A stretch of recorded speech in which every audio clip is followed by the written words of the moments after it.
La noche del 23 de septiembre de 2018, en una casa de 2 pisos en Land O'Lakes, Florida, 4 niños dormían cuando un disparo rompió el silencio de la noche. A la mañana siguiente, la policía entró y se encontró con una escena que nadie quería creer real. Una joven madre desplomada en el sofá y su esposo, un suboficial del sheriff respetado, yacía inmóvil en el piso superior. Solo unas horas antes de la tragedia, a las 11:50 p.m., el teléfono de su mejor amiga aún se iluminaba con mensajes desesperados de auxilio. Él perdió el control. Solo quiero estar en paz. Pero nadie alcanzó a leerlos. ¿Qué pudo llevar a un hombre que había jurado proteger a los demás a convertirse en una amenaza dentro de su propio hogar? ¿Y por qué la mujer que había ayudado a sus amigas a escapar de la violencia no logró escapar de su propio ciclo? Samantha nació el 29 de diciembre de 1984 en Fayetteville, Carolina del Norte. Su infancia estuvo marcada tanto por la tragedia como por la fortaleza. Cuando tenía solo 16 años, su madre murió de linfoma no Hodgkin. En lugar de derrumbarse, Samantha se levantó y se convirtió en el pegamento que mantenía unida a la familia. Su hermano menor, Taylor Sterling, diría más tarde: "Crecimos juntos y éramos los mejores amigos. Perdimos a nuestra madre cuando éramos pequeños y eso nos unió aún más. Ella siempre estaba ahí para mí y se convirtió en una especie de figura materna".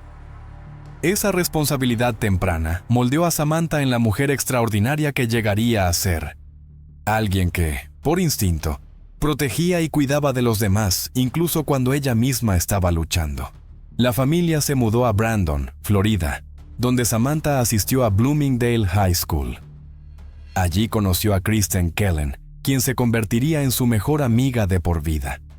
Se graduaron juntas en 2003, y su vínculo se fortaleció a través de las experiencias de la adolescencia y la energía contagiosa de Samantha.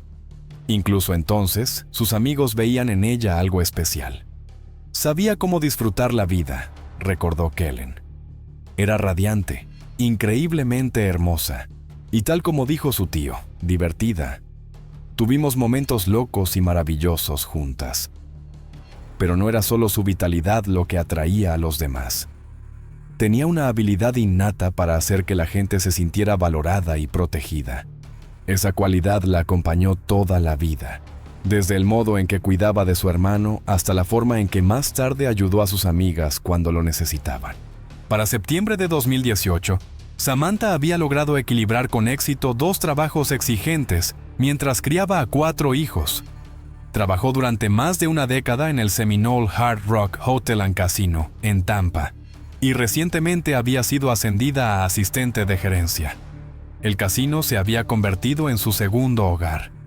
Conocía el trabajo a fondo, y sus colegas la respetaban por su dedicación y ética profesional.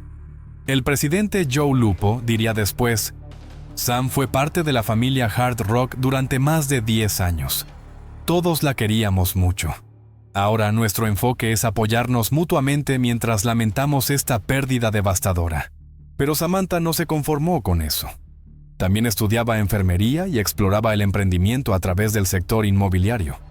Aunque no tenía formación formal en bienes raíces, acababa de unirse a Keller Williams Realty en Lakeland y ya mostraba un gran potencial. Su jefe de equipo, Damon Boyce, comentó que se adaptó rápidamente y se enfocó en el mercado de viviendas de lujo. En poco tiempo aquí, lo hizo muy bien en el área de Tampa Bay. Aunque solo llevaba unos meses en el negocio inmobiliario antes de morir, Samantha demostró la misma determinación que definió toda su vida. Su compañera Chris McLaughlin la llamaba Wonder Woman, por su capacidad para asumir múltiples roles mientras criaba a 4 niños. Quienes la conocían admiraban cómo lograba hacerlo todo. Madrugaba para trabajar en el casino, estudiaba leyes inmobiliarias por la noche, recogía a los niños, preparaba almuerzos, ayudaba con las tareas y de alguna manera hacía que todo pareciera sin esfuerzo. Más aún, hacía que todos a su alrededor se sintieran amados y apoyados. Quizás la prueba más clara de su carácter se vio en su funeral, cuando Rose Sinria compartió cómo Samantha la ayudó a escapar de una relación abusiva. Sam me dijo: "Rose, mereces algo mejor. Mucha gente te ama, no estás sola, tienes que irte. Sinria añadió. Durante su vida, Samantha protegió a otros del mismo destino que finalmente la alcanzó a ella. A lo largo de su vida, Samantha tuvo el don de reconocer cuando alguien necesitaba ayuda y no dudaba en tender la mano. Samantha se casó con Kirk Keithley en 2012, formando una familia mixta con 4 hijos. Mark, de 14 años, era el hijo de Samantha de una relación anterior. Peyton, de 7, era el hijo de Kirk de su matrimonio previo. Juntos tuvieron 2 hijas, Olivia, de 4 años, y Alin, de solo 2. Desde fuera la familia parecía tenerlo todo. En febrero de 2018 compraron la casa de sus sueños en Terrazzo Way, en el vecindario de Bexley, Land O'Lakes. La vivienda de 2 pisos, color crema, valuada en $32,000, representaba el sueño americano hecho realidad. Un vecindario seguro, familiar, cerca de buenas escuelas, el lugar perfecto para criar a los hijos. Kirk parecía ser el pilar confiable que toda familia desearía. Trabajaba como suboficial en la oficina del sheriff del condado de Hillsborough desde el 15 de junio de 2009, y antes había servido en el departamento de policía de St. Petersburg entre 2003 y 2009. Su carrera parecía estable, aunque no destacada. Casi 2 décadas en el servicio sin incidentes graves. Sin embargo, existían señales sutiles que la familia reconocería más tarde con dolor. Los parientes de Samantha describían a Kirk como alguien que actuaba superior y era reservado en las reuniones familiares. Su hermano, Taylor Stirling, mencionó que durante las cenas, Kirk hacía sentir a los familiares políticos que no quería socializar. Su historial profesional, aunque sin faltas mayores, también mostraba detalles inquietantes. En 2016, recibió una amonestación por mal uso de un recurso de comunicación. En 2011, una carta de advertencia por un accidente de tránsito evitable. Más revelador aún fue un informe de evaluación de 2008 del Departamento de Policía de St. Petersburg, que describía su comportamiento como frío y recomendaba capacitación en habilidades interpersonales. La palabra austero, utilizada en la evaluación, reflejaba una personalidad distante, carente de la calidez humana que el trabajo policial requiere. Que sus superiores lo notaran y recomendaran capacitación mostraba que su dificultad para conectar con otros era evidente incluso en un entorno profesional. A pesar de todo eso, no había antecedentes de llamadas por violencia doméstica en su domicilio. Ni siquiera sus allegados notaron señales que indicaran que Samantha estuviera en peligro inmediato. Esto es común en casos de violencia doméstica que involucran a agentes de la ley. Los agresores saben exactamente cómo evitar llamar la atención, mientras mantienen el control tras puertas cerradas. Pero los vecinos contaban otra historia, revelando las formas sutiles en que el control doméstico puede manifestarse. Mike Griffith, quien vivió frente a los Keithley durante 5 años antes de que se mudaran a Land O'Lakes en febrero de 2018, se consideraba el alcalde del vecindario, porque se preocupaba por todos. Sin embargo, había una persona con la que nunca logró romper el hielo: Kirk Keithley. Ella, Samantha, era muy amable conmigo, excepto cuando Kirk estaba presente. Entonces solo saludaba rápidamente o levantaba la mano, dijo Griffith. Este detalle resulta escalofriante en retrospectiva. Sugiere que Samantha había aprendido a ajustar su comportamiento según la presencia de Kirk, un patrón común en relaciones controladoras. Griffith intentó varias veces conversar con Kirk, incluso lo presentó a otro suboficial del sheriff de Georgia, con la esperanza de que compartieran afinidades profesionales. Él simplemente se dio la vuelta y lo ignoró, recordó. El aislamiento social es otra señal roja de violencia doméstica. Los agresores suelen intentar separar a la víctima de sus redes de apoyo. Aún así, ni siquiera esas señales bastaron para prever lo que estaba por venir. Los expertos saben que el momento más peligroso para una víctima suele ser cuando intenta marcharse o afirmar su independencia, y el éxito creciente de Samantha en bienes raíces pudo haber amenazado el sentido de control de Kirk. Lo que hace que el caso de Samantha Keithley sea especialmente devastador es que no es un hecho aislado.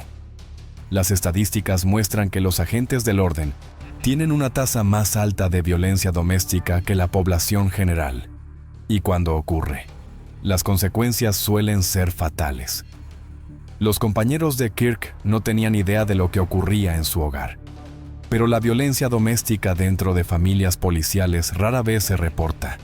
Ellos saben cómo no dejar evidencia, entienden cómo funcionan las investigaciones, y las víctimas temen denunciar porque saben que los colegas del agresor serán quienes respondan a la llamada. Además, el estrés laboral, enfrentar violencia, traumas y dolor a diario, erosiona la mente. Si faltan apoyo en salud mental y mecanismos adecuados de afrontamiento, algunas personas pueden recurrir al alcohol, a las drogas o a la violencia. En el caso de Kirk, el informe toxicológico posterior mostró que estaba fuertemente ebrio la noche en que mató a Samantha. Una concentración de alcohol en sangre de 0,156, casi el doble del límite legal de Florida, y oxicodona en el organismo. No estaba en condiciones de tomar decisiones razonables. 23/9/2018. La noche comenzó como muchas otras, pero la tensión aumentó rápidamente en la casa de los Keithley. Samantha se sentía enferma, un malestar que debería haber despertado la compasión de su marido.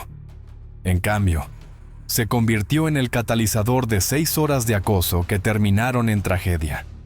Samantha pidió repetidas veces a Kirk que la dejara en paz porque estaba indispuesta. Una petición simple de descanso que debería haberse respetado. En lugar de eso, Kirk se mostró cada vez más alterado y agresivo. La discusión se prolongó durante horas. Su conducta se volvió errática a medida que se embriagaba. Quizá nunca se sepa del todo qué encendió la furia aquella noche. El estrés laboral, la presión financiera, los celos ante el éxito de Samantha en bienes raíces, o solo una mezcla tóxica de alcohol, fármacos y una personalidad controladora que llegó al punto de quiebre. La situación se volvió tan mala que Samantha decidió irse de casa temporalmente. Se fue a un hotel. Este detalle es importante porque demuestra que Samantha reconoció el peligro y se protegió. Irse quizá fue su forma de enfriar la situación, darle a Kirk tiempo para calmarse. Fue una reacción razonable ante lo irracional. Trágicamente, Samantha tomó la decisión fatal de regresar a casa. Quizá pensó que Kirk ya se había tranquilizado. Quizá se preocupó por los niños. Quizá sintió que no tenía otro lugar al que ir. Fuera cual fuera la razón, esa decisión le costó la vida. Su regreso sugiere que no había calibrado del todo el nivel de peligro, algo habitual en víctimas de violencia doméstica. Minimizan las amenazas porque no pueden imaginar que su pareja realmente las matará. La manipulación psicológica dificulta que las víctimas evalúen su propia seguridad. A las 11:50 p.m., Samantha envió sus últimos mensajes desesperados a Kristen Kellen. Kirk se volvió loco, Kristen. De verdad perdió el control. Me ha estado acosando durante 6 horas y le he dicho muchas veces que me deje en paz porque estoy enferma. Los mensajes dibujan claramente el retrato de una mujer en crisis que busca ayuda de su mejor amiga. La expresión Kirk se volvió loco muestra que el nivel de violencia era inusual, incluso para una relación ya fracturada. También dijo: acabo de tirar mi anillo afuera. El anillo de bodas, un gesto simbólico de ruptura total. Tirar el anillo fue la forma en que Samantha señaló el final de la relación. Un acto que pudo haber enloquecido aún más a Kirk. El momento es crucial. A las 11:50 p.m., Samantha aún estaba viva y podía comunicarse.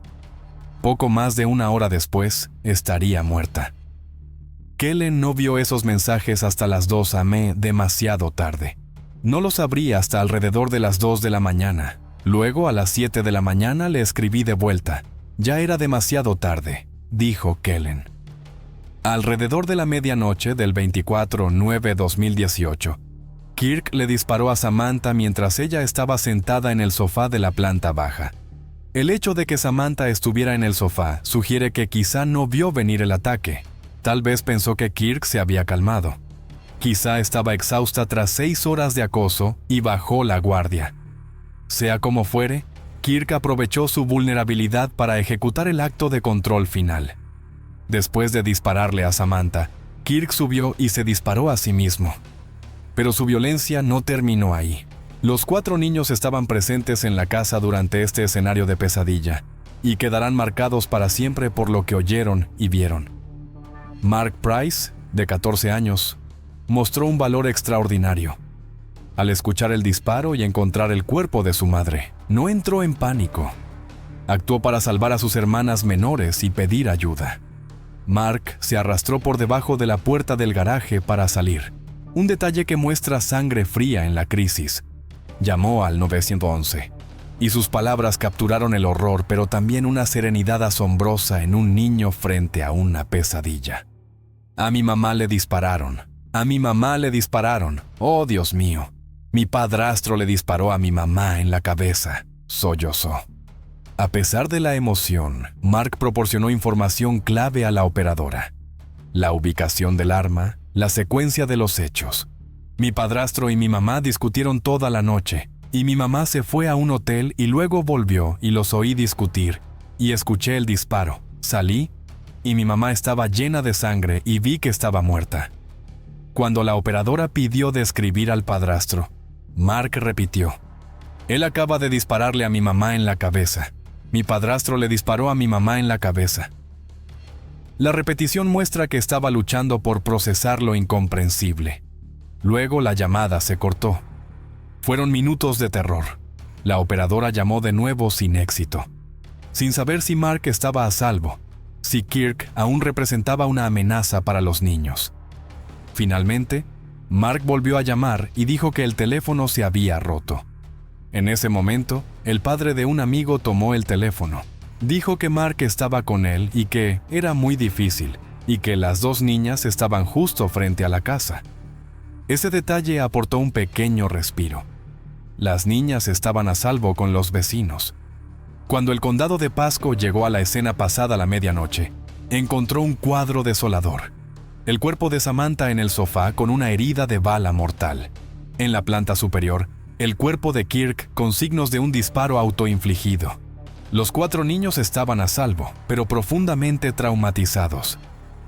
El sheriff Chris Nocco dijo: es devastador. En el momento en que cualquiera pasa de proteger a la gente a hacerles daño, pierde el derecho, sin importar de qué agencia sea o si se llama a sí mismo policía. Como se dijo, la toxicología confirmó que esa noche, Kirk estaba bajo la influencia de alcohol y oxicodona, una mezcla que deteriora el juicio, aumenta la agresividad y empuja la conducta de riesgo al extremo. Aún así, como dijo Ted Freeley, el tío de Samantha, el alcohol y los fármacos no explican nada. Todo es sobre Kirk. No quitan el dolor, no justifican nada. La tragedia sacudió a múltiples comunidades. El sector inmobiliario actuó de inmediato. En 24 horas, sus colegas organizaron un GoFundMe y recaudaron cerca de $8,000 para los 4 niños. Los pequeños quedaron al cuidado de su abuelo materno. El apoyo financiero abrumador de la comunidad dio una base para sus necesidades futuras. El 2/10/2018, cientos de personas colmaron la Bell Shoals Baptist Church en Brandon. Su tío Ted Freeley pronunció unas palabras que definieron cómo recordar a Samantha. Cuando cuenten esta historia, y queremos que la cuenten, no la reduzcan a los últimos minutos de su vida. Freiley dijo que hacerlo sería ignorar otros 18 millones de minutos. 33 años con altibajos, alegrías, tristezas, amor y, por encima de todo, sus hijos. El caso de Samantha Keithley reveló vacíos en el apoyo de salud mental para la fuerza, pero la crisis se profundizó solo 3 meses después, con el deputy Terry Strong. A diferencia de Kirk, Strong era un veterano respetado, sin medidas disciplinarias, recién reincorporado como oficial de apoyo escolar. Sin embargo, el 19/12/2018, mató a su esposa, a su nieta y a su hija, y luego se suicidó, informando cada paso por la radio. El contraste entre Kirk y Strong es marcado. Uno actuó ebrio y furioso, el otro sereno y calculador. Pero ambos fueron elogiados, ambos dejaron familias destrozadas, y en ambos casos, sus compañeros apenas vieron señales. El caso Strawn fue especialmente devastador no solo por su reputación, sino porque su nieta era alumna del mismo colegio que él debía proteger. Ambas tragedias subrayan el riesgo de violencia doméstica en familias policiales y el fracaso de los recursos de salud mental disponibles, programas que rara vez se usan por el estigma. Estas dos tragedias paralelas condujeron a reformas integrales: formación obligatoria en prevención del suicidio, cambios culturales para reducir el estigma al pedir ayuda, un psicólogo a tiempo completo, perros de apoyo emocional, un programa de capellanía y una unidad de recursos conductuales. Los problemas de salud mental no excluyen a nadie, dijo el sheriff Chad Chronister. No es una señal de debilidad decir, estoy pasando por un momento difícil. Durante 33 años, Samantha fue la encarnación de la fuerza, el amor y el servicio a los demás. Asumió el papel de madre desde los 16. Equilibró múltiples carreras mientras criaba a 4 hijos y ayudó a amigas a salir de relaciones peligrosas. Su muerte activó cambios significativos que quizá hayan salvado a muchas familias de tragedias similares. Los 4 niños a quienes amó mantienen vivo su legado. El valor de Mark al llamar al 911 encarna el mismo instinto protector que guió a Samantha toda su vida. En la muerte, como en la vida, Samantha Keithley sigue protegiendo a otros a través de las reformas implementadas gracias a su historia. Al hablar de Samantha, no dejen que unos minutos finales definan 33 años de vida entregada a su familia, a sus amigos y a su trabajo. Esa historia deja a un muchacho valiente que tomó el teléfono y llamó al 911, a 3 niños que volvieron a los brazos de los suyos, y a una cadena de cambios en la fuerza, donde se aprende a decir, no estoy bien, antes de que ocurra lo peor. La luz que sembró, bondad, fortaleza y el instinto de proteger a los demás, sigue viva en las personas a las que tocó. Mencionar a Samantha es nombrar una fuente de luz. El resto, dejémoslo en silencio como una oración. Bristol, una ciudad tranquila donde las calles adoquinadas aún conservan las huellas de la juventud, donde la gente cree que nada malo puede suceder entre las casas de ladrillo rojo bajo el sol de la tarde. Allí, una joven de 16 años, con una sonrisa pura y una fe ingenua en la vida, salió de su habitación una mañana cualquiera y nunca regresó. Mensajes sin terminar, un teléfono en silencio y una habitación que aún guardaba el calor de la adolescencia. Todo se convirtió en las primeras piezas de un misterio que estremeció a toda Inglaterra. Nadie podía imaginar que, detrás de la puerta de una casa aparentemente cálida, se escondía una historia tan oscura. Una historia de traición, obsesión y una tragedia familiar que nadie habría podido prever. Rebecca, Becky, Marie Watts, cariñosamente llamada Becky, nació después de la separación de sus padres, Darren Galsworthy y Tanya Watts.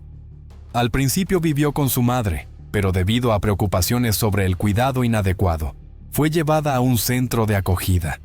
Tiempo después, Becky y su hermano Dan regresaron a vivir con su padre. De niña, Becky era descrita como una niña llena de energía, segura de sí misma, vivaz y que no temía expresar lo que pensaba. Lamentablemente, todo empezó a cambiar cuando ingresó a la escuela secundaria. Aquella personalidad radiante comenzó a apagarse a medida que Becky se volvió más reservada, luchando contra un trastorno alimenticio. Aún así, seguía siendo una chica amable y cariñosa, querida por sus amigos y siempre atenta con los demás.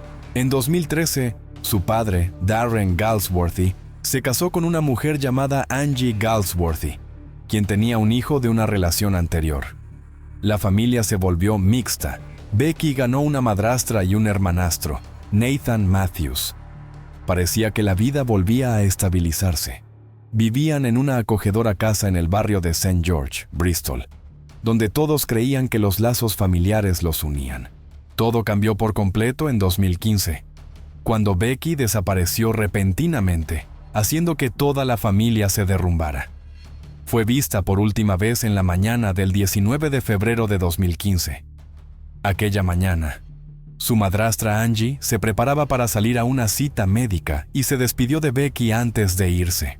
Cuando Angie y Darren regresaron por la tarde, se dieron cuenta de que Becky no estaba en casa. Ambos se preocuparon de inmediato. La llamaron varias veces, pero no obtuvieron respuesta. Al revisar las redes sociales, descubrieron que Becky no había tenido ninguna actividad, algo muy inusual para una chica apasionada por la fotografía, la moda y el cine. Para Darren, aquel silencio era una clara señal de que algo grave había ocurrido. Él y Angie denunciaron la desaparición de su hija de 16 años. Al principio, la policía pensó que Becky podría haberse marchado por su cuenta o que necesitaba tiempo para calmarse, pero esa teoría se descartó rápidamente cuando los amigos de Becky aseguraron que ella había estado perfectamente bien el día anterior. Sus amigos incluso contaron que tenían planeado reunirse al día siguiente, lo que hizo que la desaparición resultara aún más desconcertante. La policía amplió la búsqueda por todas partes: parques, barrios residenciales, lagos e incluso reservas naturales alrededor de Bristol. 6 equipos de búsqueda trabajaron sin descanso, pero no apareció ningún rastro de la joven. La familia y la policía pidieron continuamente ayuda al público, mientras el miedo de Darren y Angie crecía cada día. 2 semanas después, el caso dio un giro trágico. La policía regresó al área de Barton Hill, donde ya había buscado antes, y centró su atención en una vivienda en Barton Court, a poco más de 1 milla del hogar de Becky. Dentro del cobertizo de esa casa, los agentes encontraron varias bolsas grandes escondidas cuidadosamente. Al abrirlas, se enfrentaron a una escena espantosa. En su interior había restos humanos envueltos junto con arena para gatos y sal. El análisis de ADN confirmó lo peor. Se trataba de Becky Watts. La autopsia reveló que había muerto por asfixia y presentaba múltiples heridas causadas por un objeto afilado. La policía concluyó que se trataba de un ataque deliberado y violento. Aunque encontrar el cuerpo de Becky fue devastador, también proporcionó pistas clave. Los análisis forenses hallaron rastros de ADN que no pertenecían a Becky, la primera pista que llevaría a los investigadores hacia los culpables. Una vez confirmada la identidad del cuerpo, la policía comenzó a sospechar de 2 personas cercanas a la familia. Interrogaron a todos los miembros del hogar, incluido el padre de Becky, Darren Galsworthy, su madrastra Angie Galsworthy, su hermanastro Nathan Matthews, de 28 años, y la novia de Shauna Hoare, de 21 años. Durante los interrogatorios, los investigadores notaron que Nathan y Shauna se comportaban de manera sospechosa. Ambos contaron exactamente la misma historia. Dijeron que habían ido a casa de Darren y Angie la mañana en que Becky desapareció. Según Shauna, mientras se lavaba las manos en la cocina, escuchó pasos pesados en el piso superior y luego la puerta principal cerrándose de golpe. Supuso que Becky se había ido molesta. Lo que despertó las sospechas fue que el relato de Nathan coincidía palabra por palabra con el de Shauna, como si lo hubieran memorizado. Aquella precisión hizo creer a los investigadores que ambos estaban mintiendo. Durante todo el interrogatorio, Nathan se mostró frío, apático e incluso aburrido. Shauna, en cambio, sonreía y parecía tranquila, una actitud completamente fuera de lugar ante la gravedad de la situación. Mientras tanto, Angie, la madrastra de Becky, cooperó plenamente con la policía, preguntando constantemente por el progreso de la investigación y mostrando un dolor genuino.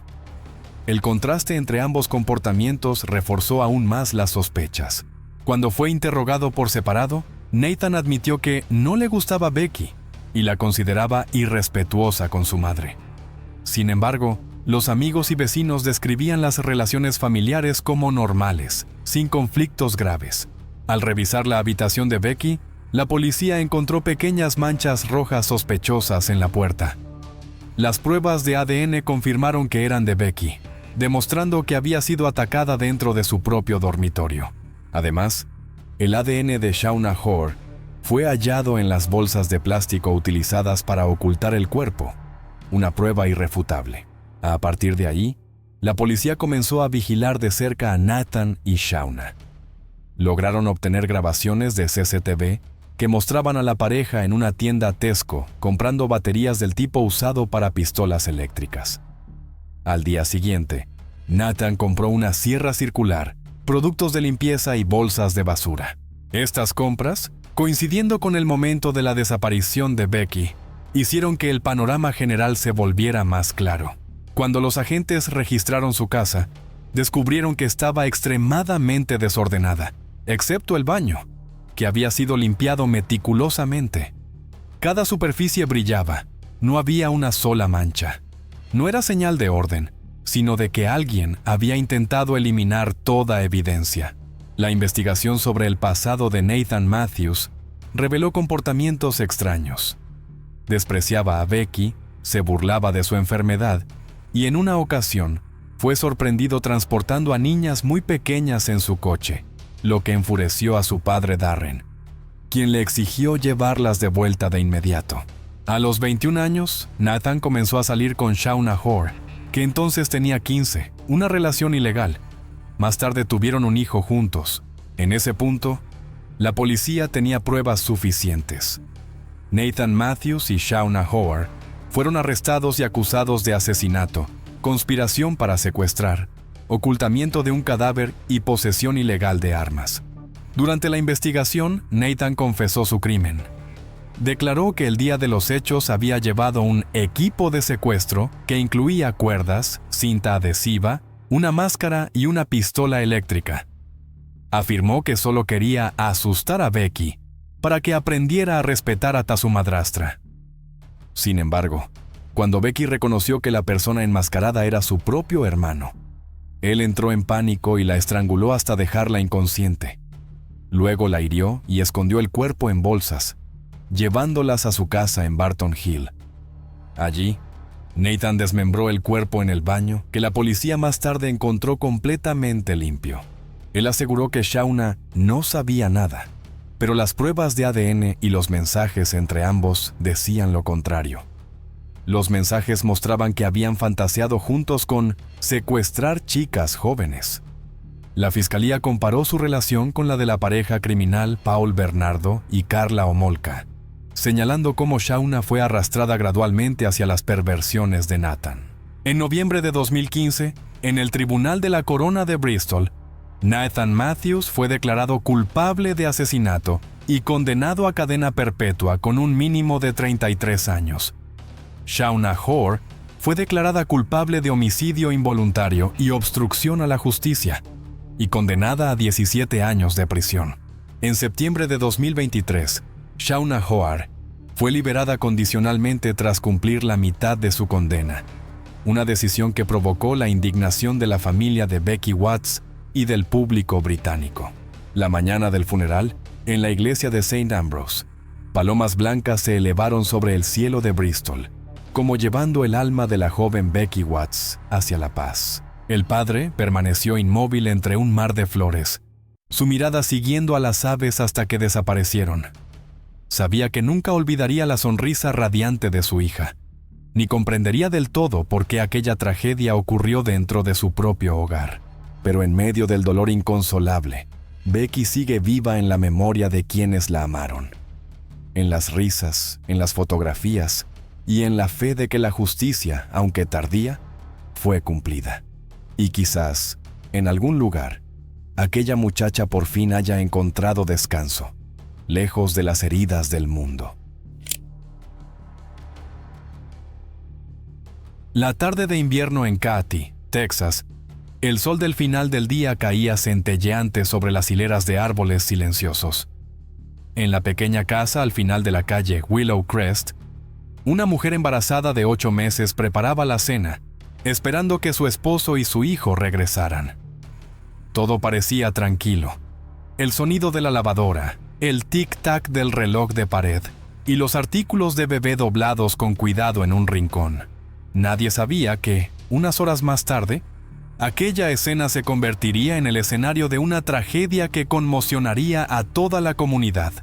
Un disparo, una mentira cuidadosamente construida y una verdad que tardaría casi 2 décadas en revelarse poco a poco. En enero de 1999, David y Belinda Temple esperaban con entusiasmo la llegada de su segundo hijo. Faltaban solo unas semanas para la fecha prevista del parto, y como la mayoría de las madres próximas a dar a luz, Belinda solía sentirse agotada.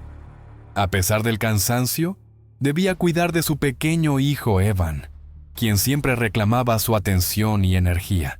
Aquella noche, David decidió darle un descanso a su esposa de las tareas cotidianas para que pudiera relajarse antes del parto. Llevó a Evan al parque para que ella pudiera descansar sin interrupciones. Padre e hijo disfrutaron del tiempo juntos al aire libre, pero después de un rato, el paseo les abrió el apetito. Para saciar el hambre, se detuvieron en una cafetería, pidieron unos sándwiches y 2 latas de Coca-Cola antes de regresar a casa. Al salir de la cafetería, condujeron de regreso. Cuando David estacionó frente a la casa, notó de inmediato que algo no estaba bien. El vidrio de la puerta principal estaba roto. «Evan, papá te llevará un momento a la casa del señor Quinton Harlan, ¿de acuerdo?», dijo apresuradamente, sin esperar respuesta, mientras tomaba de la mano a su hijo y cruzaban la calle hacia la casa de su vecino y amigo cercano. «¿Por qué no entramos a ver a mamá?», preguntó Evan, tratando de seguir los pasos rápidos de su padre. «Mamá está en el hospital», respondió David, inventando una excusa al azar. Quinton Harlan abrió la puerta y vio a los dos en el porche. Antes de que pudiera saludarlos, David empujó a Evan hacia la sala de estar y dio media vuelta para correr de regreso a su casa. Quinton, confundido, pidió a su esposa que vigilara al niño y corrió tras su amigo, que guardaba silencio. «¿Qué pasa?», gritó. Pero en cuanto vio los fragmentos de vidrio en la entrada de los Temple, entendió que David probablemente no sabía lo que le esperaba dentro. La casa estaba revuelta, los cajones abiertos, los objetos esparcidos por el suelo y, lo más aterrador, un rastro de sangre que conducía hacia la escalera. Quinton pasó corriendo junto a David y siguió el rastro hasta un pequeño armario bajo las escaleras. Se quedó paralizado. Belinda yacía boca abajo, con los brazos extendidos y una herida mortal en la parte posterior de la cabeza. David permaneció inmóvil, como paralizado por el shock. No gritó ni corrió hacia su esposa. En cambio, sacó el teléfono y llamó a la policía. La persona que atendió la llamada no podía imaginar la escena aterradora al otro lado de la línea, por lo que instruyó a David a revisar el pulso de Belinda y, si era posible, realizar respiración asistida. La voz de David tembló cuando gritó: «¿Qué dice?». «Su cabeza está destrozada». La policía llegó enseguida, pero no pudo entrar de inmediato.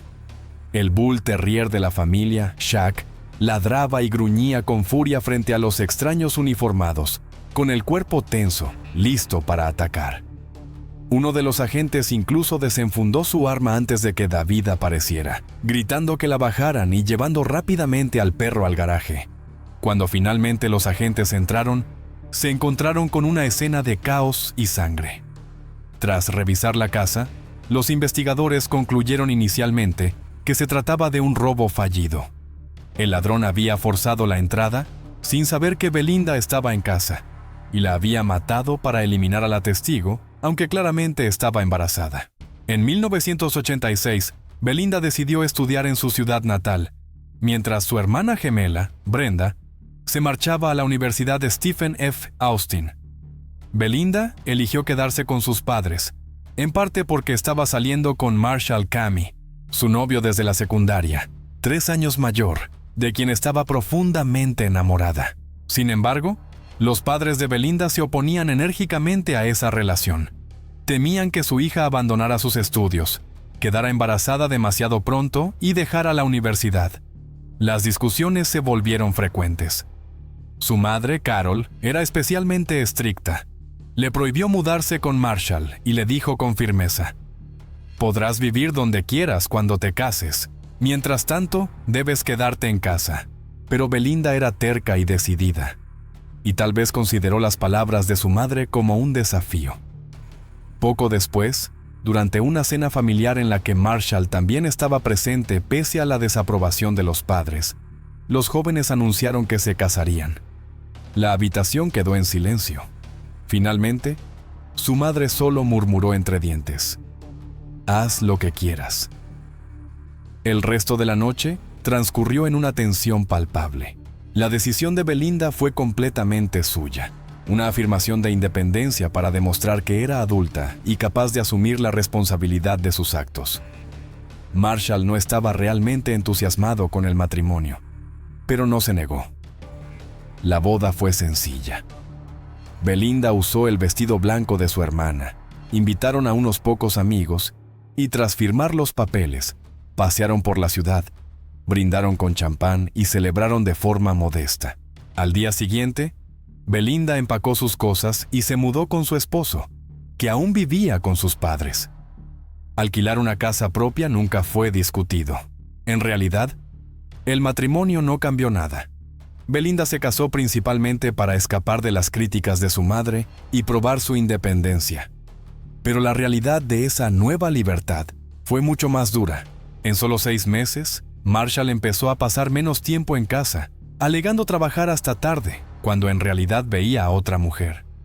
Belinda notó algo extraño por el secretismo creciente de su marido. Una noche, decidió seguirlo después del trabajo, y descubrió la verdad. Lo vio caminar de la mano con otra mujer. Belinda no hizo un escándalo. Recogió sus cosas en silencio y regresó a casa de su madre. Marshall, lleno de culpa, la llamaba insistentemente y se presentaba todos los días frente a la puerta rogándole que lo perdonara. Pero Belinda fue firme. Nunca volvió con él.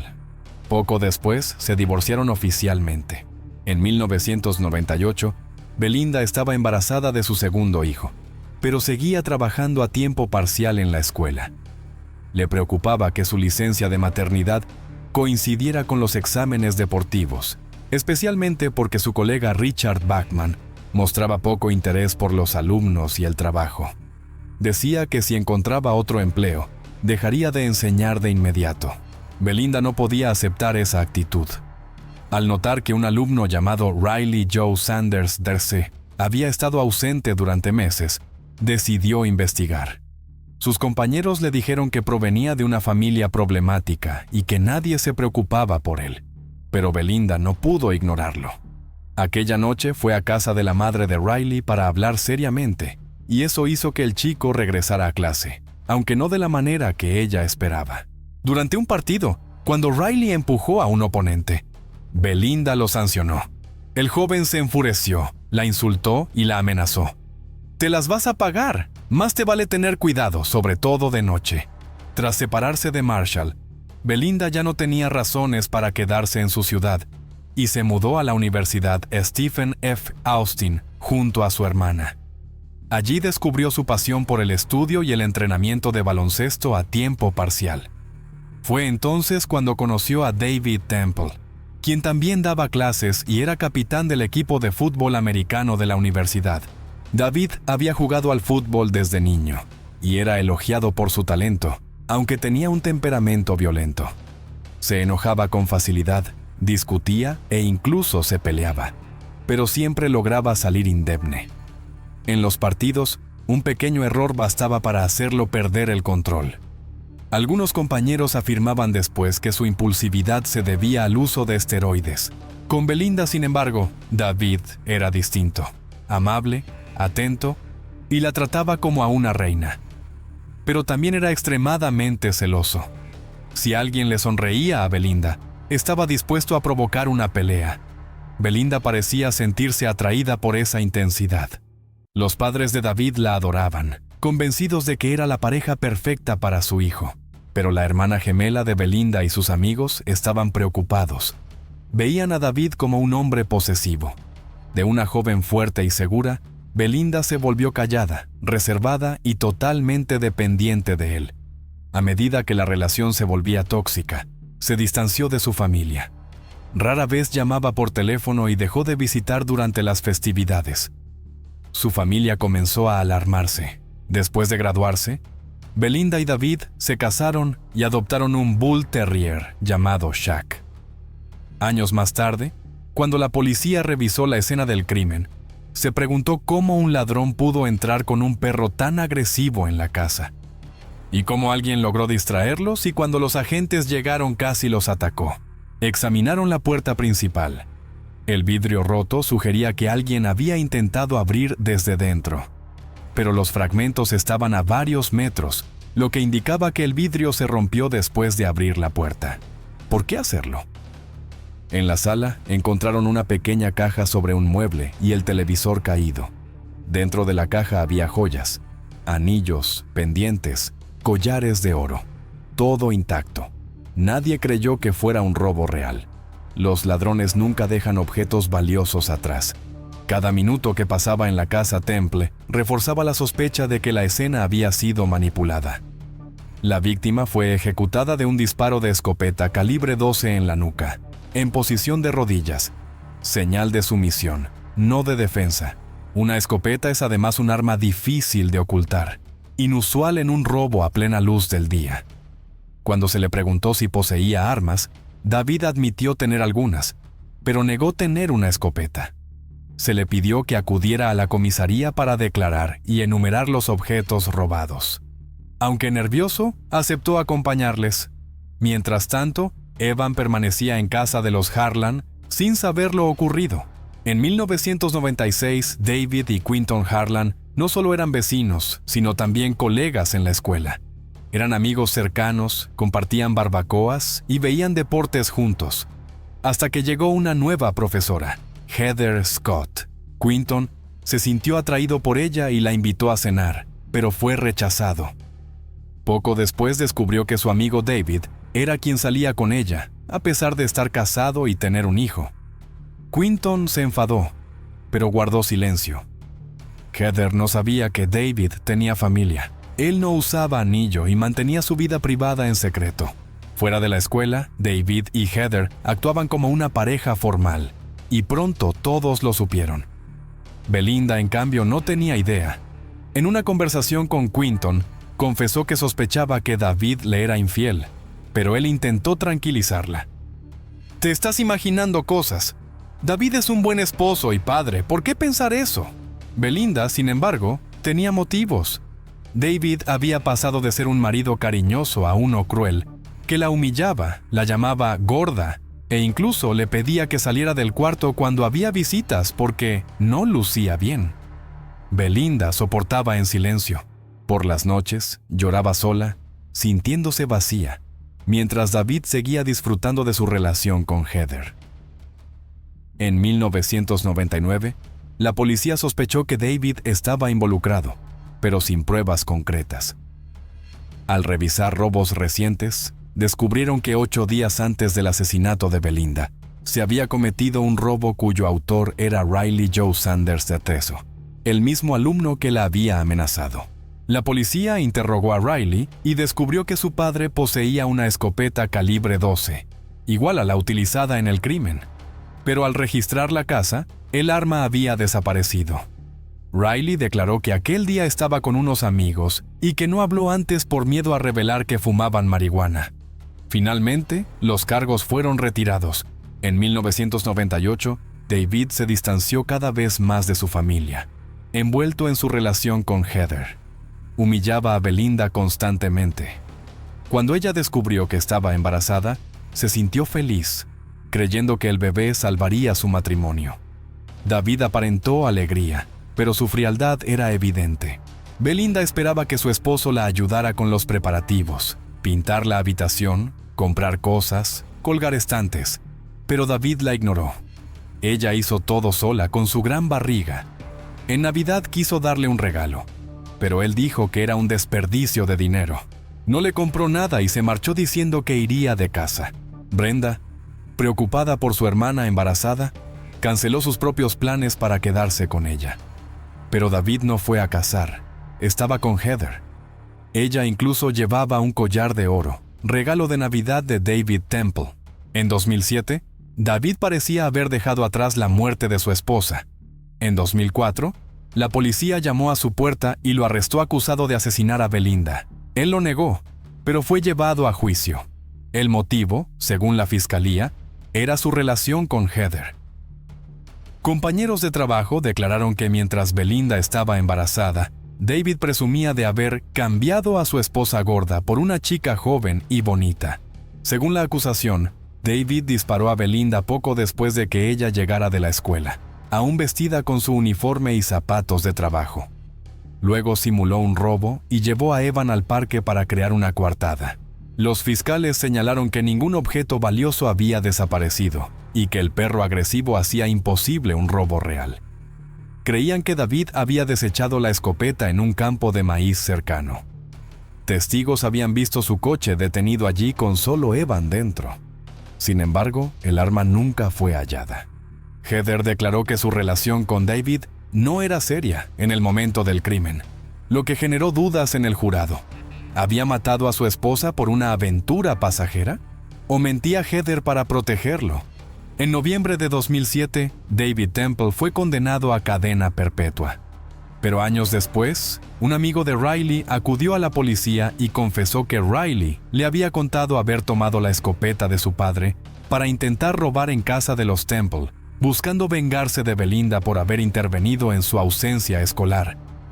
Dijo que, al abrir la puerta del garaje, el perro saltó hacia él, disparó por miedo y huyó aterrado. Este nuevo testimonio reabrió el caso. Mientras esperaba un nuevo juicio, David quedó en libertad bajo fianza. Heather, que no quería seguir casada con un hombre encarcelado, se divorció. La pandemia retrasó el proceso y en 2023, David fue condenado nuevamente a cadena perpetua, con posibilidad de libertad condicional tras 17 años. Durante todo el juicio, su hijo Evan nunca creyó que su padre fuera culpable y permaneció a su lado. Han pasado 26 años desde aquella tarde fatídica. La puerta de la casa en Willow Crest está vieja, la pintura descascarada, pero los recuerdos siguen allí. De una mujer bondadosa, de un hijo que no llegó a nacer y de una confianza traicionada. La justicia puede llegar tarde, pero al final siempre aparece, como la tenue luz del sol que se cuela por la ventana, iluminando lo que alguna vez permaneció en la oscuridad. Y en algún lugar, la gente todavía se pregunta, ¿puede el amor convertirse en motivo de un crimen o solo es la máscara del egoísmo humano? Para Stacy Feldman, de 44 años, la familia lo era todo.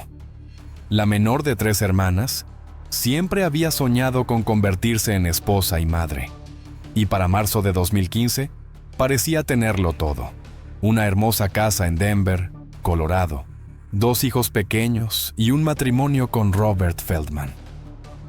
Pero en la mañana del 1 de marzo de 2015, apenas unas horas después de descubrir una verdad devastadora sobre la traición de su esposo, Stacy fue encontrada muerta en su baño.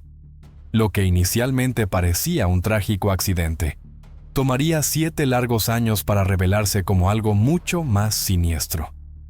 Esta es la historia de cómo una hermandad de mujeres determinadas se negó a dejar que un asesino escapara de la justicia. Stacy Mallman creció como la menor de 3 hermanas en Muncie, Indiana. Su hermana, Susan Altman, la recordaría después como alguien especial desde el principio. Las 3 éramos muy unidas, dijo Susan, y ella era la menor de la casa, la niña de papá. Quienes conocían a Stacy la describían como alguien que irradiaba alegría. Susan dijo más tarde que Stacy era muy femenina, amaba el color rosa y era el alma de las fiestas. Pero quizás lo más importante, Stacy tenía un corazón para ayudar a los demás y estaba profundamente dedicada a su comunidad. Al entrar en sus 30s, Stacy veía a sus amigas casarse y tener hijos mientras ella seguía soltera. Sus amigas se estaban casando, estaban teniendo hijos, y el tiempo se le estaba agotando, recordaría Susan más tarde. Para alguien que siempre soñó con ser esposa y madre, eso se estaba volviendo cada vez más difícil. Todo cambió cuando le presentaron a Robert Feldman, conocido por sus amigos como Bob. Era carismático y 14 años mayor que ella, dijo su amiga Jan Goldenberg a Dateline. Secrets Uncovered. Era carismático, ¿sabes? Se abrió camino hasta su corazón. Bob parecía ser todo lo que Stacy buscaba en una pareja. La pareja se casó alrededor de 2005 en Montreal, Canadá, en el Hotel Ritz. Fue la boda de los sueños de Stacy. Incluso usó una tiara, creyendo que finalmente había encontrado su felices para siempre. Se establecieron en los suburbios de Denver, Colorado, y rápidamente dieron la bienvenida a una hija, y luego a un hijo. Desde fuera, los Feldman parecían tener una vida perfecta. Stacy se volcó en la maternidad y en actividades comunitarias, convirtiéndose en presidenta de la organización de padres y maestros en la escuela primaria Southmoor, donde estudiaban sus hijos. También trabajó para PSC Partners Seeking a Cure, una organización sin fines de lucro que financia investigaciones sobre enfermedades hepáticas. Pero detrás de la fachada de felicidad doméstica empezaban a aparecer grietas. Bob era un vendedor crónicamente de bajo rendimiento, que luchaba por proveer adecuadamente para su familia. Esto significaba que Stacy, que había soñado con ser una madre ama de casa, se vio obligada a trabajar para ayudar a sostener el hogar. Más preocupante aún era la naturaleza controladora de Bob. La casa y todas las tarjetas de crédito estaban solo a su nombre, dejando a Stacy financieramente vulnerable. Él amenazaba con que si intentaba dejarlo, podía llevarse a los niños y dejarla sin nada. Era un patrón de control financiero y emocional que los cercanos a Stacy empezaban a reconocer. También estaba el asunto de las infidelidades de Bob. Durante sus 10 años de matrimonio, Bob había sido infiel varias veces, manteniendo perfiles en varias aplicaciones y sitios web de citas con nombres falsos. Usaba alias como Robert Wolf y Mike Reed, a veces presentándose como un judío conservador divorciado en sus 50s, otras veces como un judío reformado en sus 40s. A pesar de estos problemas, Stacy intentaba hacer que el matrimonio funcionara. Había invertido todo en esta relación y en la familia que habían construido juntos. Pero a principios de 2015, el matrimonio estaba claramente en problemas, con amigos y familiares conscientes de que Stacy estaba luchando. Lo que nadie podía prever era cuán letal resultaría la última aventura de Bob. En febrero de 2015, Bob Feldman estaba activo en la aplicación de citas Tinder bajo el nombre de Robert Wolf. Allí coincidió con Susan McBride, una mujer que no tenía idea de que estaba a punto de quedar atrapada en un caso de asesinato que abarcaría 7 años. Bob comenzó inmediatamente a mentirle a Susan, diciéndole que estaba divorciado y que su exesposa era una madre ausente para sus hijos. Susan aceptó reunirse con Bob, y su primera cita parecía prometedora. Susan testificaría más tarde. Fue solo una conversación fácil y amistosa. No recuerdo ningún momento de silencio. Después de irme, recuerdo haber pensado, este es un buen tipo.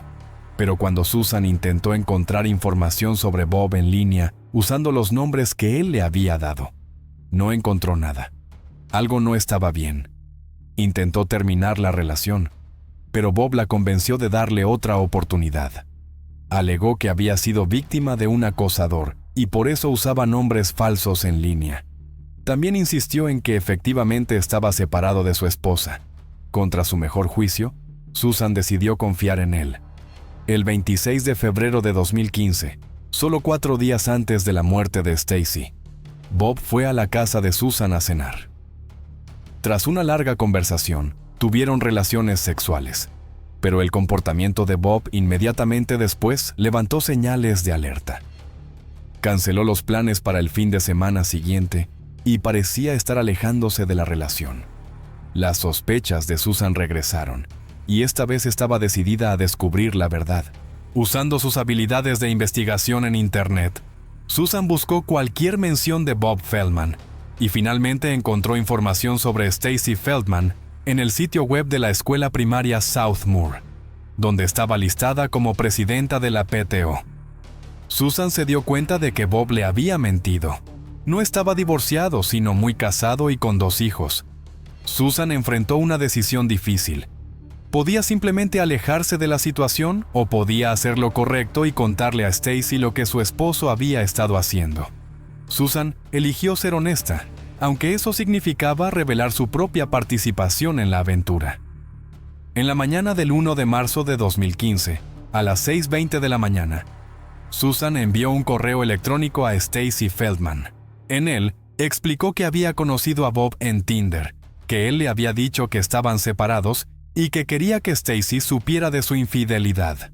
El correo de Susan fue directo y compasivo.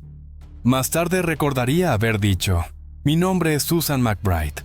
No me conoces, pero conocí a tu esposo en un sitio de citas llamado Tinder. Me dijo que habían estado separados por bastante tiempo. Si no están separados, debes saber que te está engañando». Susan también reenvió copias de los intercambios de mensajes que había tenido con Bob, proporcionando evidencia de su engaño. Lo que pasó después sería crucial para el caso que finalmente llevaría a Bob ante la justicia. Justo antes de las 9:00 de la mañana de ese día, Stacy llamó a Susan. A pesar de haber descubierto la traición de su esposo, Stacy estuvo notablemente calmada durante su conversación de 5 minutos. Susan recordaría más tarde: «Fue tan dulce y amable. No estaba enojada». Stacy le dijo a Susan que no era la primera vez que Bob la engañaba. Había sido infiel antes, pero luego Stacy dijo algo que se convertiría en una evidencia vital en el caso de asesinato. Le dijo a Susan: «He terminado con él». Esas 4 palabras, «he terminado con él», dichas solo unas horas antes de la muerte de Stacy, proporcionarían a los fiscales un motivo crucial para el asesinato. Alrededor de las 10:00 de la mañana de ese día, Stacy envió lo que sería su último mensaje de texto a una amiga, mencionando que debía recoger a los niños de la escuela religiosa al mediodía y llevarlos a un carnaval de Purim. No tuvo la oportunidad de hacerlo. El 1 de marzo de 2015 comenzó como cualquier otra mañana de domingo para la familia Feldman. Bob dejó a sus 2 hijos en Temple Sinai para la escuela religiosa alrededor de las 8:30 de la mañana. El plan era que Stacy los recogiera al mediodía y los llevara al carnaval de Purim organizado en la sinagoga. Pero cuando llegó y pasó el mediodía, Stacy no aparecía por ningún lado. El personal de la escuela intentó llamarla a su celular, pero no respondió. Entonces llamaron a Bob para preguntar si alguien más debía recoger a los niños. La respuesta de Bob fue reveladora. Le dijo a la escuela que estaría allí en breve para recoger a los niños. Pero cuando llegó la 1:05 de la tarde y Bob aún no había aparecido, el personal volvió a llamarlo. Esta vez, Bob afirmó que pensó que un amigo de la familia recogería a los niños, una historia que no coincidía con lo que había dicho antes. Finalmente, a la 1:05 de la tarde, Bob llegó a la sinagoga para recoger a sus hijos. La maestra que habló con él notó que su comportamiento era extraño. Parecía desaliñado y actuaba de manera cortante, muy diferente a su actitud habitual. En lugar de llevar a los niños a casa con su madre, Bob pasó la tarde llevándolos al carnaval de Purim y luego a una tienda de bicicletas. No fue hasta alrededor de las 3:00 de la tarde que Bob y los niños finalmente regresaron a casa. Su hija testificaría más tarde que estaba emocionada por mostrarle a su madre los premios que había ganado en el carnaval. Pero al entrar en la casa, Bob le dijo que guardara su abrigo abajo en lugar de subir a ver a su madre. Lo que pasó después quedó registrado en una llamada al 911, que más tarde sería analizada por los investigadores y reproducida en una sala de audiencias. Se podía escuchar a Bob suplicando al operador de emergencias: «Dios mío, necesito ayuda. Por favor, ayúdenme. Por favor, mi esposa no respira». Bob le dijo al operador del 911 que había encontrado a Stacy inconsciente en la ducha del baño con el agua corriendo. Afirmó que la había sacado de la bañera y estaba intentando hacerle reanimación cardiopulmonar, RCP, mientras esperaba a los paramédicos. Pero había algo mal en la historia de Bob. Algo que los primeros en responder notarían de inmediato al llegar a la escena. A pesar de las afirmaciones de Bob de haber sacado a Stacy de una ducha con agua corriendo, no había agua en el suelo del baño. Esto era inusual, como señaló más tarde un primer respondedor. Nunca habían visto un cuerpo sacado del agua sin que hubiera agua por todas partes.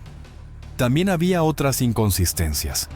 Durante la llamada al 911, a pesar de las afirmaciones de Bob de estar realizando RCP, no había sonidos en la grabación consistentes con compresiones torácicas o respiración de rescate. En cambio, los investigadores notarían más tarde que había sonidos de un inodoro siendo descargado y objetos siendo derribados, sugiriendo que Bob podría estar manipulando la escena en lugar de intentar salvar la vida de su esposa. Cuando los paramédicos llegaron a las 3:40 de la tarde, no pudieron reanimar a Stacy. Fue declarada muerta en la escena. El detective Randall Dennison fue uno de los primeros investigadores en llegar. Incluso en esta etapa temprana, encontró el comportamiento de Bob sospechoso. Según el affidavit de arresto, Bob parecía estar actuando como si estuviera en shock o confundido, pero de una manera que parecía performativa en lugar de genuina. En un momento, escribió el detective Dennison, Bob se alejó como si estuviera confundido, dando a su declarante la impresión de que estaba sobreactuando para evitar hablar con él. Los bomberos que respondieron a la escena también encontraron el comportamiento de Bob preocupante. Según el affidavit, lo describieron como exagerado y deliberadamente no cooperativo. Este no era el comportamiento típico de alguien que acababa de descubrir el cuerpo de su cónyuge. Pero en esta etapa, no había evidencia obvia de juego sucio. Stacy parecía haber muerto en lo que parecía un accidente en el baño. Se necesitaba una autopsia para determinar qué había pasado realmente.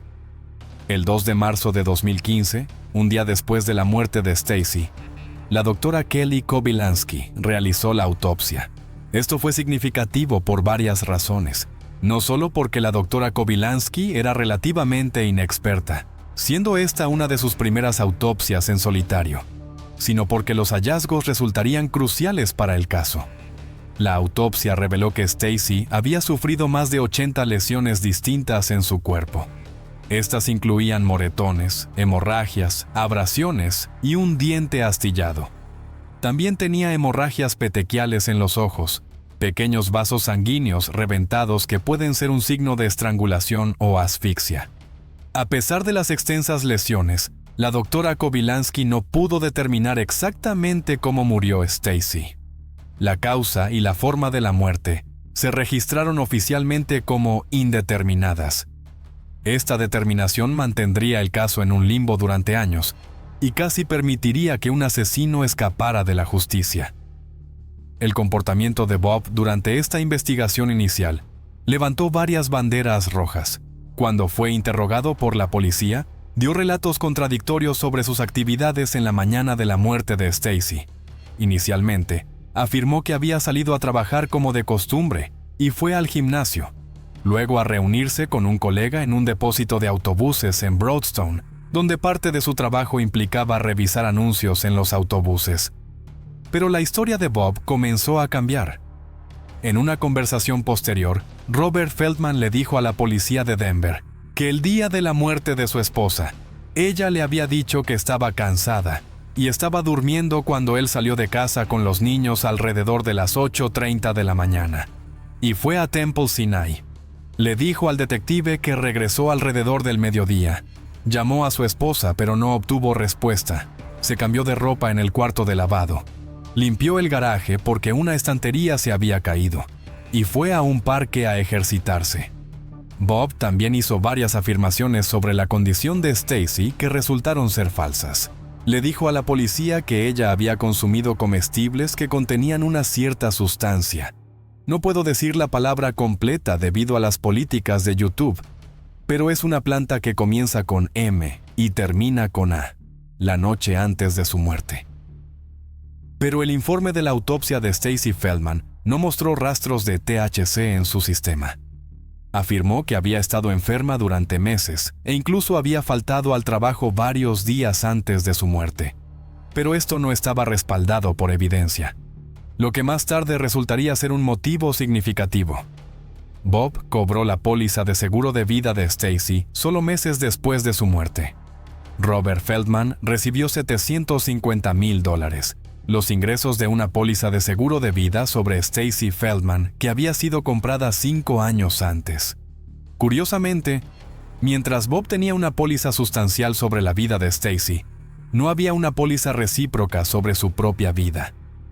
Esta asimetría más tarde sería vista como evidencia de premeditación. La investigación también reveló el patrón de infidelidad de Bob. Los detectives descubrieron que mantenía perfiles en múltiples aplicaciones y sitios web de citas, a menudo usando nombres falsos e información personal contradictoria. Un incidente particularmente perturbador salió a la luz involucrando a una mujer llamada Stephanie Geldman. Ella había conocido a Bob en un grupo de apoyo para el duelo, donde él afirmó que Stacy había muerto de cáncer. Otra mentira. Durante lo que ella pensó que era una cita, Bob la agredió sexualmente en su casa. A pesar de todas estas circunstancias sospechosas, la determinación de indeterminada en el certificado de defunción de Stacy significaba que los fiscales no tenían suficiente evidencia para presentar cargos por asesinato.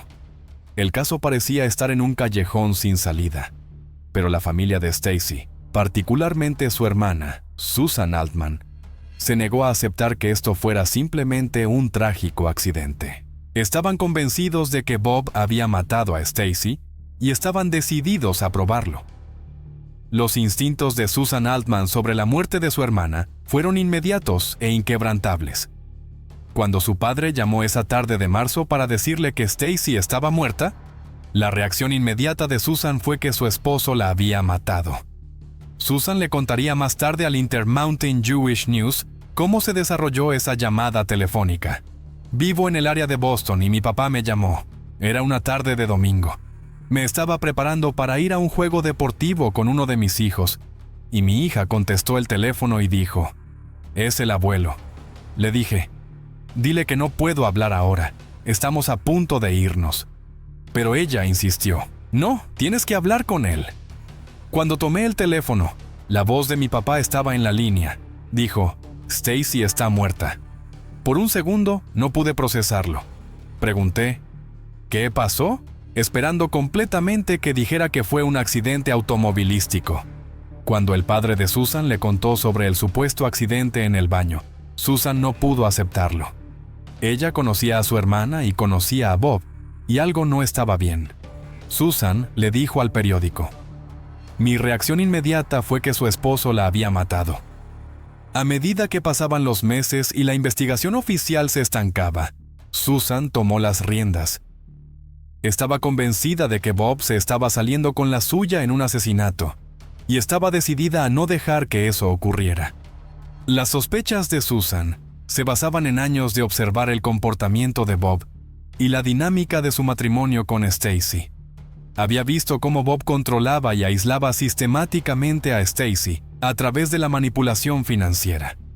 Sabía de su historial de infidelidad y sus amenazas de llevarse a los niños si Stacy intentaba irse. Susan describió a Bob como un vendedor crónicamente de bajo rendimiento, que siempre estaba buscando una ganancia fácil. Incluso recordaba cómo llevaba maletas rotas a los aeropuertos. Luego afirmaba que se habían dañado durante el viaje y exigía que las aerolíneas las reemplazaran con modelos mejores. Un pequeño engaño que revelaba su carácter deshonesto. Pero Susan sabía que sus sospechas por sí solas no serían suficientes para llevar a Bob ante la justicia. Necesitaba evidencia, experiencia y aliados en su lucha por la verdad. El avance llegó casi 2 años después de la muerte de Stacy, durante una conversación con un pariente psicólogo. Mientras Susan describía las circunstancias de la muerte de Stacy y la dinámica de su matrimonio con Bob, el psicólogo observó que sonaba como una relación abusiva que había escalado a asesinato.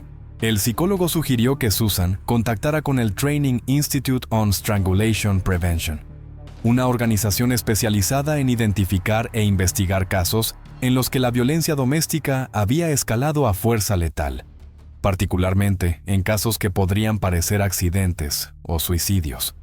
Susan contactó de inmediato y ellos la conectaron con el detective Randall Dennison, quien había sido el investigador principal en el caso de Stacy.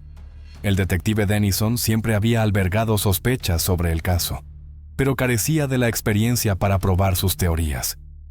El instituto los conectó con el Dr. William Smock, un patólogo forense de la policía y experto en estrangulación por violencia doméstica. El Dr. Smock era un médico de urgencias experimentado con una especialización en forense, que había participado en miles de autopsias y evaluaciones de escenas del crimen. Por cierto, había trabajado en algunos casos de alto perfil, incluyendo ser un testigo experto clave en el juicio de Derek Chauvin por el asesinato de George Floyd y el caso de Candy Howard, donde ayudó a probar que un exoficial de la Policía Estatal de Idaho había estrangulado a su esposa y escenificado su muerte como un suicidio. El Dr. Smock había logrado una tasa de condena del 100% en casos de estrangulación donde se utilizaron sus técnicas forenses vivas. La persistencia de Susan finalmente había conectado el caso con alguien que tenía el conocimiento especializado para reconocer qué había pasado realmente con Stacy. Mientras tanto, otra pieza crucial del rompecabezas estaba a punto de encajar.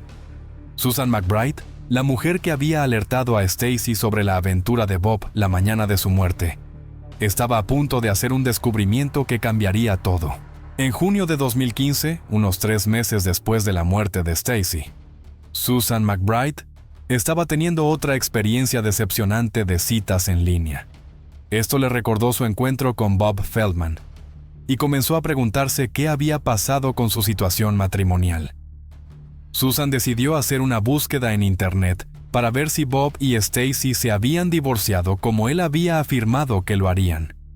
En lugar de encontrar registros de divorcio, encontró algo que la hizo sentirse físicamente enferma.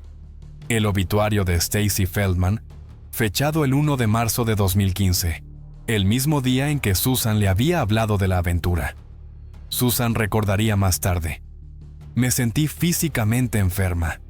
Supe inmediatamente al ver la fecha que esa fue la razón por la que murió. Susan contactó de inmediato con el departamento de policía de Denver y compartió su historia con el detective Denison.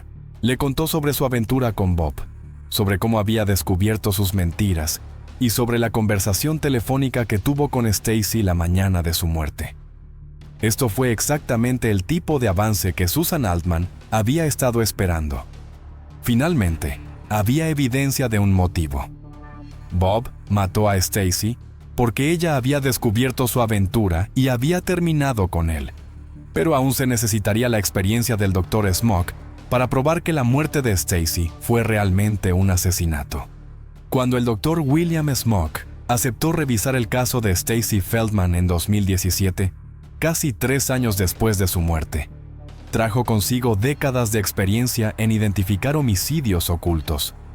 Como experto en casos de estrangulación por violencia doméstica, el Dr. Smock sabía qué buscar al examinar casos en los que el asesinato había sido escenificado como accidentes. Pasó meses revisando minuciosamente cada aspecto: el informe de la autopsia, las pruebas toxicológicas y cientos de fotos tomadas en la escena y durante la autopsia. Lo que encontró pintó un cuadro aterrador de los últimos momentos de Stacy. Las más de 80 lesiones en el cuerpo de Stacy contaban una historia que los patólogos originales habían pasado por alto. El Dr. Smock determinó que estas no eran lesiones por una caída en la ducha. Tampoco eran por intentos de RCP o por ser sacada de una bañera. Eran lesiones consistentes con un asalto violento y prolongado. El Dr. Smock testificó: es mi opinión que ella murió por asfixia, estrangulación o una combinación de ambas. Creía que Stacy había sido atacada por alguien que la inmovilizó a horcajadas, usando sus rodillas para sujetar sus brazos superiores, mientras la estrangulaba y asfixiaba. La evidencia para esta teoría era convincente. Stacy tenía heridas defensivas en el dorso de sus manos, mostrando que había luchado desesperadamente por su vida. El patrón de moretones en sus brazos superiores era consistente con las rodillas de alguien presionando hacia abajo. Las hemorragias petequiales en sus ojos eran signos clásicos de estrangulación. Quizás lo más revelador, el Dr. Smock encontró evidencia de que Stacy estaba vestida cuando comenzó el ataque. Había impresiones de tela presionadas en su piel, indicando que estaba vestida cuando fue atacada. Esto contradecía completamente la historia de Bob, de que había muerto mientras se duchaba. El Dr. Smoke también examinó las fotos de la escena del crimen y encontró evidencia adicional de que la escena había sido manipulada. Stacy fue encontrada con un reloj de vestir en su muñeca izquierda, algo muy inusual para alguien que supuestamente estaba duchándose. No había agua en el suelo del baño, a pesar de las afirmaciones de que Stacy había sido sacada de una ducha con agua corriendo. Algunas botellas en la ducha habían sido derribadas, sugiriendo una lucha, pero otras botellas que deberían haber caído durante tal evento permanecían perfectamente en su lugar. Lo más condenatorio de todo, no había moretones alrededor de la marca de un estante metálico que supuestamente había caído sobre el cuerpo de Stacy. Esto indicaba que ya estaba muerta cuando entró en contacto con el estante, evidencia de que había sido colocada en la ducha después de la muerte. El análisis del Dr. Smoke pintó un cuadro claro. Bob había atacado a Stacy en su dormitorio, estrangulándola y asfixiándola durante un asalto violento. Luego había desvestido su cuerpo y escenificado la escena en la ducha para que pareciera un accidente. El ataque en sí habría sido aterrador para Stacy. El Dr. Smoke creía que Bob podría haberla dejado inconsciente en tan solo 5 a 10 segundos, aplicando presión en su cuello, y que ella habría dejado de respirar en 1 a 2 minutos y medio. Cuando se le preguntó si Stacy había sufrido antes de morir, el Dr. Smoke respondió simplemente: «Sí, señora». Las lesiones que identificó fueron descritas como constelaciones de lesiones que no eran consistentes con ser sacada de la bañera o intentos de reanimación. En cambio, mostraban evidencia de lo que llamó un ataque brutal. El Dr. Smoke le dijo a la corte que, basándose en la evidencia que revisó en el caso, la muerte de la madre de 2 hijos fue un homicidio. Basándose en el análisis experto del Dr. Smoke, la oficina del fiscal de distrito de Denver, finalmente, tuvo lo que necesitaba para procesar a Bob Feldman por asesinato. Su informe proporcionó la evidencia crucial que convirtió una muerte indeterminada en un caso de homicidio. El 16 de febrero de 2018, casi 3 años después de la muerte de Stacy, Bob Feldman fue arrestado y acusado de asesinato en primer grado. El arresto de Robert Feldman en febrero de 2018 debería haber marcado el comienzo del fin. En cambio, marcó el inicio de otro capítulo frustrante lleno de retrasos y maniobras legales. Bob fue inicialmente detenido sin fianza, pero tras una audiencia preliminar, se le permitió pagar una fianza de $1 millón y fue puesto en arresto domiciliario. La defensa argumentó que el caso de la fiscalía estaba basado en evidencia circunstancial, pero antes de que el caso pudiera ir a juicio, se vio atrapado en retrasos. La pandemia de COVID-19 forzó aplazamientos repetidos, con testigos clave incapaces de viajar. Durante este tiempo, Bob permaneció en casa, pero fue sorprendido saliendo regularmente para paseos en bicicleta no autorizados por Denver, publicando las rutas en línea, a pesar de estar bajo estricto arresto domiciliario. También hubo una batalla legal sobre el uso de Bob del dinero del seguro de vida de Stacy. En 2019, la Corte Suprema de Colorado dictaminó que Bob podía usar $550,000 de los $750,000 del pago para contratar a sus abogados defensores penales. Susan diría más tarde: «Este hombre me ha robado 7 años de mi vida, 7 años de poder vivir, 7 años de poder ser madre para mis hijos». Finalmente, a principios de 2022, casi 7 años después de la muerte de Stacy, Robert Feldman enfrentaría a un jurado por su asesinato. El juicio de Robert Feldman finalmente comenzó en abril de 2022. El juez Edward D. Bronfin presidió el juicio de 9 días que captó la atención pública. El testigo estrella de la fiscalía fue el Dr. William Smoke, quien usó un maniquí para demostrar cómo Bob había atacado a Stacy, inmovilizándolas a horcajadas y usando sus rodillas para sujetar sus brazos mientras la estrangulaba. La fiscal Maggie Conboy le dijo al jurado: Stacy Feldman no puede decirles qué pasó ese día, pero su cuerpo sí puede. Y lo que les dice es que sufrió una paliza larga, prolongada y horrífica. Susan McBride voló desde Italia para testificar sobre su llamada telefónica con Stacy la mañana de su muerte. Lo más conmovedor fue el testimonio de la hija de los Feldman, ahora de 16 años, quien dijo que la mañana parecía completamente normal. Ella testificó: recuerdo haber bajado las escaleras y desayunar con mi familia. Había conversación, nada parecía inusual.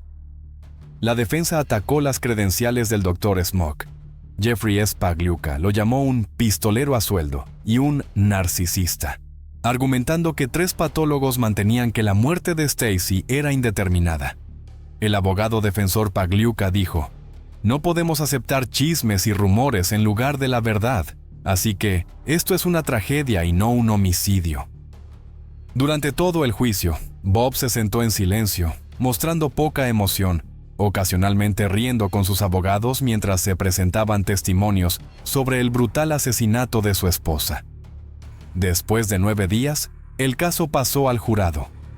Tras menos de 3 horas de deliberación, el jurado regresó con su veredicto. Robert Feldman era culpable de asesinato en primer grado. La madre de Stacy, Dorothy Malman, dijo: si realmente amabas a tus hijos, no habrías matado a su madre. Todo esto es porque no pudiste mantener tus pantalones puestos y aceptar el divorcio que Stacy quería. Eres malvado. Susan Altman dijo: he estado luchando por esto durante 7 años porque mi hermana merece descansar en paz. Este hombre me ha robado 7 años de mi vida y no me quitará ni un segundo más. Bob simplemente respondió: no. Cuando se le preguntó si quería hacer una declaración, no ofreció disculpas ni explicaciones. Bob Feldman se negó a aceptar responsabilidad e inmediatamente comenzó apelaciones desafiando varios aspectos del juicio.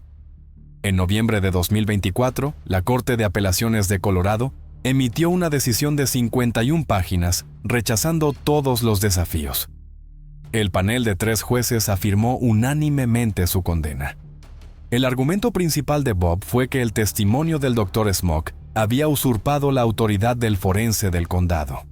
El tribunal lo rechazó firmemente, dictaminando que una causa de muerte indeterminada no impide a los fiscales presentar testimonio experto. También se le ordenó pagar $111,600 por los costos de terapia de sus hijos. El fondo de Stacy fue creado para proporcionar asistencia legal a sobrevivientes de violencia doméstica. Susan se convirtió en una defensora de la conciencia sobre la violencia doméstica, trabajando con Alliance for Hope International. La condena de Robert Feldman fue en última instancia el resultado de lo que los fiscales y los medios llamaron la Hermandad, un grupo de mujeres que se negaron a dejar que el asesino de Stacy escapara de la justicia. En el centro estaba Susan Altman, cuya incansable búsqueda de justicia impulsó el caso cuando las investigaciones oficiales se estancaron. La valentía de Susan McBride, al presentarse, proporcionó evidencia crucial sobre el motivo y la línea de tiempo. Y sin el conocimiento del Dr. Smock sobre los patrones de estrangulación y las escenas de crimen manipuladas, Bob nunca habría sido acusado de asesinato.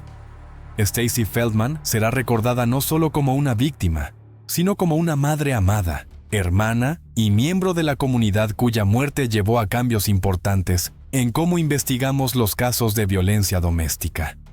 Al final, el amor demostró ser más fuerte que el mal, y la determinación de una hermana prevaleció sobre el engaño de un asesino.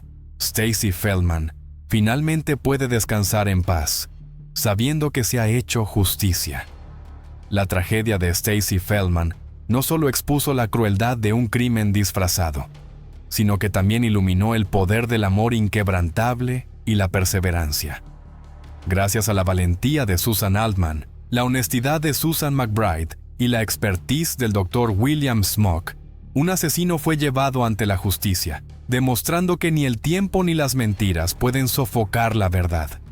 Stacy, una madre, hermana y amiga, cuya luz brillaba en cada rincón de su comunidad, dejó un legado que trasciende su muerte.